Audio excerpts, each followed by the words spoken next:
Hello and welcome to What the F*** Just Happened Today, your essential guide to the daily shock and awe in national politics. I'm Joe Amditis. Let's get to it. It's Wednesday, February 7th, 2024. Welcome to day 1114. House Republicans failed to impeach Homeland Security Secretary Alejandro Mayorkas after 4 Republicans joined Democrats in voting against what would have been the second ever impeachment of a cabinet official. Although the vote failed 214 to 216, Republicans immediately moved to bring the resolution back up for another vote. However, it is unclear when or if that will happen.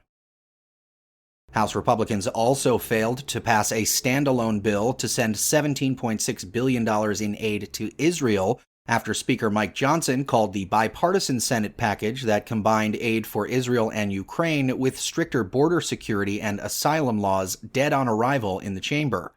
The vote failed with a tally of 250 to 180, with 166 Democrats and 14 Republicans opposing the measure. The bill required the support of 2/3 of the House in order to pass.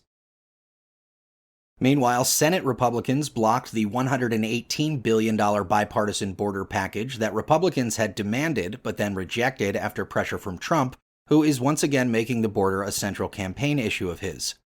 The bill failed to advance with a vote of 49 to 50, falling short of the 60-vote threshold required, and essentially guaranteeing that Congress won't pass any broad immigration or border legislation before the presidential election.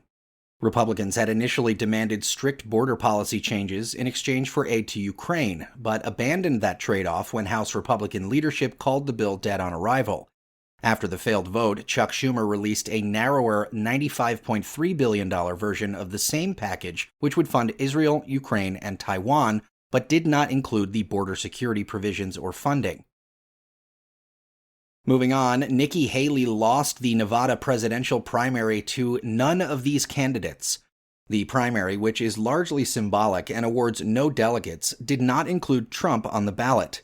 With 88% of the votes counted, Haley had 30.5% of the votes, compared to 63.2% who voted for none of these candidates. Following the embarrassing loss, Haley claimed that the state's nominating process had been rigged in favor of Trump. And finally, Israeli Prime Minister Benjamin Netanyahu rejected Hamas's terms for a ceasefire and an agreement to release the remaining hostages, calling the plan delusional. The ceasefire proposal, which was negotiated by the United States, Qatar, Israel, and Egypt, included a 3-phase hostage release plan, a 45-day pause in the fighting, and the withdrawal of the Israeli military from Gaza. Netanyahu said there is no solution besides total victory, adding that an Israeli victory in Gaza was within reach. That's all for now. You can find the links and sources for all of these stories on the main website.